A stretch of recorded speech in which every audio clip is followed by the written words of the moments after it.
Dubai right now, right? Yeah, Nice. How is it over there? annoying. Um, I do. I'm kind of had enough, to be honest. I've been trying really hard to get my USA visa.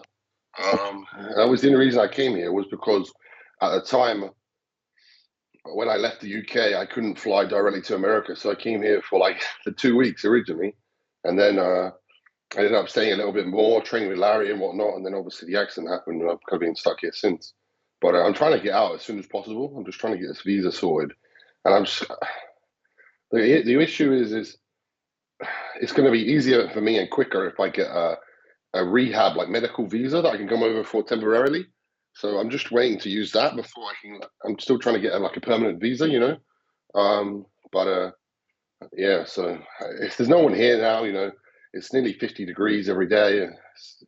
It's not very nice, and it's kind of had its toll on me for now, you know. A lot of people have this imagination that Dubai is this miraculous place. You know what I mean? I know what I had the same thing before I came here, and it's definitely kind of worn off on me, you know.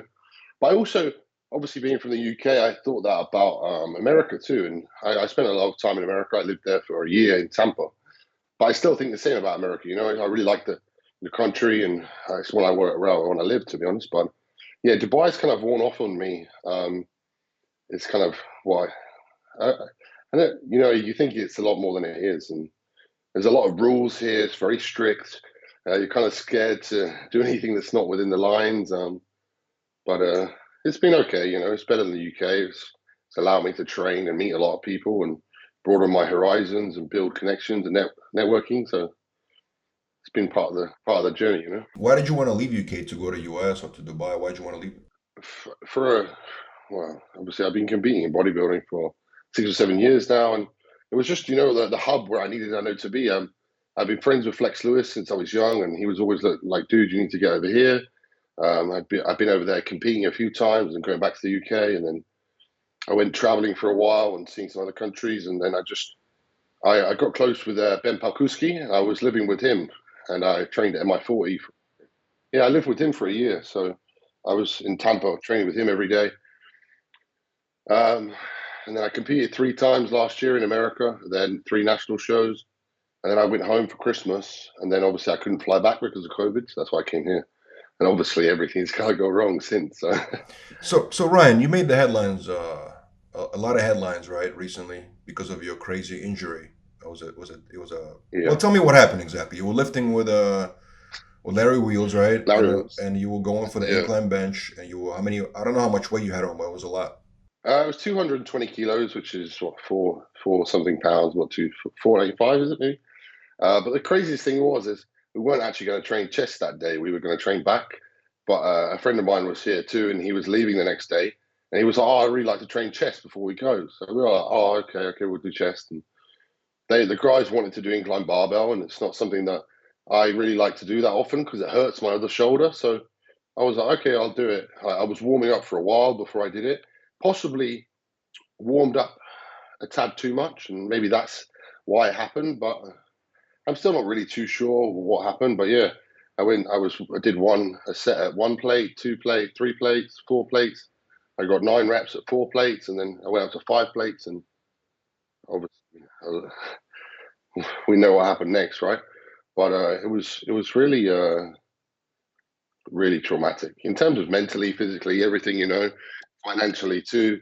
It's just kind of changed my life a lot in terms of what I've learned from the experience, and also a lot in terms of social media. Like I had 70,000 followers before the accident, and I would say I was fairly well known in the bodybuilding world. I'm very close with a lot of the top pros. I've been very privileged to get close with them over the years, and but this just kind of took it a bit more mainstream.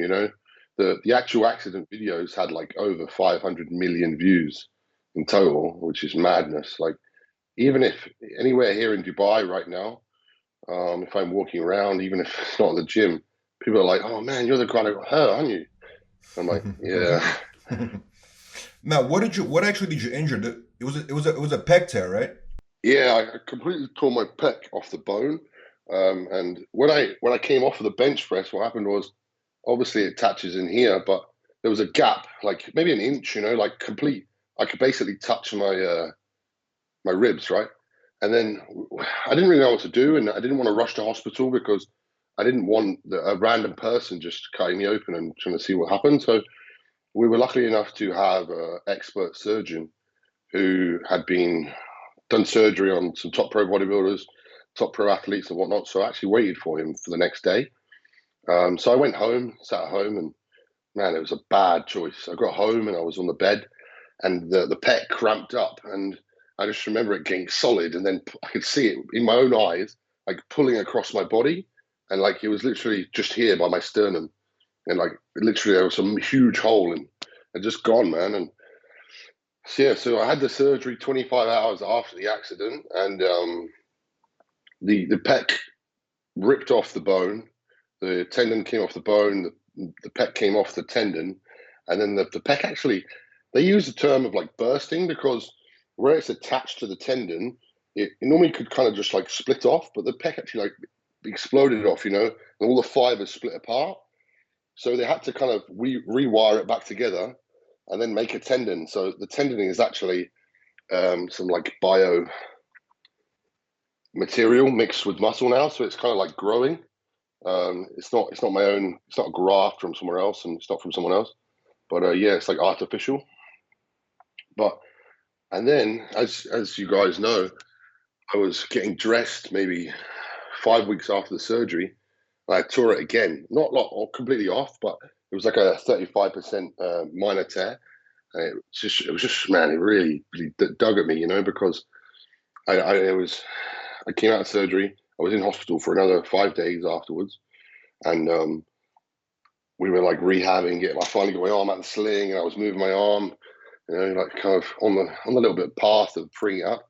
And then I was getting dressed, and I caught my thumb in this, and it just came off, man. And then again, I was locked like this for another 5 weeks. I just couldn't believe it. And anyway, as it gone by, I was seeing my physio. I was doing a lot of cryotherapy. I was doing light therapy. You name it, any therapy or rehab stuff like you could do it. I was pretty much doing.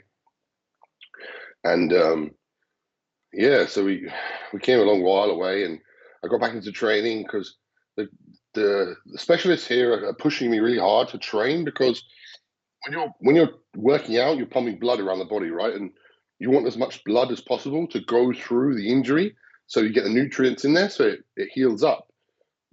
Obviously, it causes a lot of controversy, whatnot, online because I was trying to share my story as much as possible because a lot of people wanted to see it and like, hey, look, dude, can you document this? And then obviously I was getting a lot of negativity, like you had this huge injury, you shouldn't be training, and like I was only doing what I was advised to, and I'm still doing the same, right? So obviously it's happened, it's going well. We're, we're getting. I got back to using my arm for like bicep, tricep, delt, and then finally got back into like contracting my pec. Now I can train my pec. Very lightweight still, like 5 to 10 kilos. But anyway, along this process, we've had these horrible cysts keep coming up. Like this is why I still have a patch on here right now, because I keep having these horrible lumps come up around the wound, but it's not actually on the wound itself. They're just like lumps that come up. Sometimes they're skin colored, sometimes they're red, and they have to cut them open and they like drain the fluid out, stitch it up, and this is the seventh time I've had it right since, and I feel like every week I'm in the hospital. And if I'm honest, they haven't told me it's an infection, but I'm on antibiotics, so it makes me feel like they think it is. But they're not really sure. They kind of think that maybe my body's acting horribly to something that's inside me that was put in there, or they haven't really put the finger on the head, right, of what's the cause. But I keep going back, and they keep trying to fix it. But yeah, I'm just really worried that it is a really bad infection that they haven't really put their finger on, and like I've heard of people needing to be reopened completely again, um, and completely cleaned out. So I'm just really, really hoping that doesn't have to happen because that would just be another thing on the top of it. When you were doing that weight on the incline, right, that day that you got injured, did you do that weight before, or Yeah. or was that you were trying to attempt a record break that day? Well, so here's the thing. It's like I said, it's not really something I do a lot. So it's been a long time since I had done the incline bench press. But it was something it's a weight I'd done before, maybe a year and a half. And I can't really put my time on finger on the time, but I had done it before, for like a rep and a half, and I did 9 reps at 4 plates. So for me, it wasn't completely outrageous. I wasn't ego lifting because obviously millions of people have said that, and I just it was just one of those things. You're training with Larry Wheels, one of the craziest, strongest guy in the world. It was just amped up. I thought and just thought it was going to go well, and it's obviously you're in bodybuilding weather, and it's just going from 4 plates to 5 plates is not. It's kind of normal, like you go 3, 4, whatever. And like maybe if I'd gone up 2 plates aside, I'd be like, yeah, okay, I'll hold my hands up, like I was being absolutely outrageous. But I really don't think I was, and I just again I think maybe it's that overstretching, or maybe my flexibility is not the best, and it just I don't know, it just completely came off, because But I don't what think it was happens ego is lifting because ego lifting is when you can't actually do the weight. You could have done this weight. It's just you got yeah, injured. It's not ego lifting. Ego lifting is when you can't even yeah, do it. You know what I mean? yeah, I know, right? And that's yeah, I don't think so either. But you just got to take what everyone says on the chin, right? But well, I haven't actually watched the video of the injury, right? I know it's been posted a lot, and everyone's seen it, but I haven't actually watched it. I can't bring myself to it. But as my surgeon said, what happens is I come down to my stopping point, and when I go to press back up, is when it comes off. Because obviously your muscle could take more tension on the eccentric, but on the concentric, it's not as strong technically. But he thinks that it's where the muscle fibers were coming down and trying to switch over and put out the power to get it back up. It's just where it just completely came off. And yeah, it's been a long road since. It's interesting. If you go on YouTube right now, you type in your name. There's videos of different doctors and just online guys analyzing your injury, and then also analyzing your recovery. Like that's became like a big subject of a conversation. There's like videos about like analyzing what happened, how you got injured, and also like how the recovery is going. Or will you ever be recovered in Yeah, general? People actually made videos about that. It's crazy. yeah, I know. It's literally like there's maybe 5 or 6 people actually on there that have made a video with like there's a doctor speaking in the corner, and they've had like over 1 million views right for their channel. I'm like, this dude's making money from my injury. Yeah, exactly. So how much pain did you feel when you got injured? How much pain you were in when that actually happened? Man, I swear, I've been through a lot in my life, and this is the worst thing I've ever felt. Like I just can't. And do you know what? It's really hard because even right now, I'm just talking to psychologists because I'm really struggling to, man. I've been bodybuilding since I was 16. I came up from like the hardcore bodybuilding gyms. Like Leroy. That trained Dorian Yates. I used to train with him, and like I was always about like moving heavy weight, going after it, working really hard, and it's kind of been drilled into me. But like now, I really struggle to even like train legs hard. Like I come put a bit of weight on there, and as soon as I start coming down, I'm just so scared, man. And it's really got to my head, and that's something I'm trying to fight on. But it's changed a lot, because it's been obviously it was a physical pain of that, and there's like the mental pain too. I came out like I literally rolled on the floor and I started crying because one, I'm in pain, but two, I'm thinking shit, my bodybuilding career's over. Like I knew instantly that my physique was going to be ruined, right? Um, and obviously, being here in Dubai, I knew that one, surgery is going to cost a lot of money. Two, I'm not covered. Three, I'm not rich. My parents don't have the money. Obviously, that was another big thing, right? And it's just I got a lot of support from it, which is absolutely amazing. It's just been a crazy journey. But yeah, I've never felt that much pain before, and I can't really don't know how to describe it, to be honest. But I can feel the sensation. Like if I think about it too much, I can feel it again. It just creeps me out.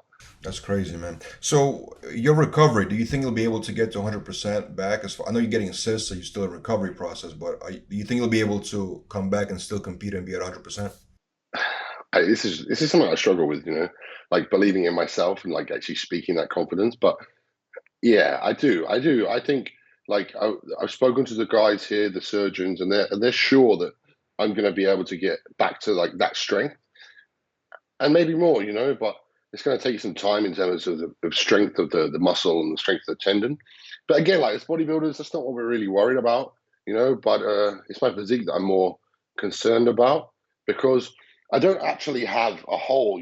Like most people will have a hole in their pec. I don't have a hole. I just have a gap between my pec and my delt. So I don't know if when I can start training chest again properly and like, my front delt, that maybe I can close that gap and you won't be able to see it. Like it's more in that most muscular shot that it looks quite bad at the moment.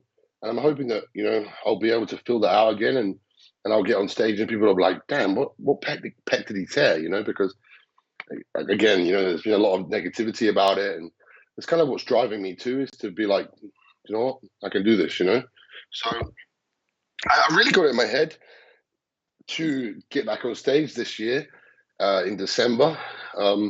Obviously, right now, these cysts are causing a bit of a problem. But if I didn't have them, I would be further ahead. If we can get rid of those soon, I think I can definitely do it. I haven't got really out of shape. I was 337 pounds when I had the injury. I lost like 45. I got down to like 287, I think. And I'm back at 305, 308 now. Um, I'm still not really eating enough, because I'm not training hard enough and my body's not really churning through the calories like it was before. But I do think that it's possible to get back on stage this year. I've just got to believe it, and keep working for it and just be careful these systems turn out into anything else.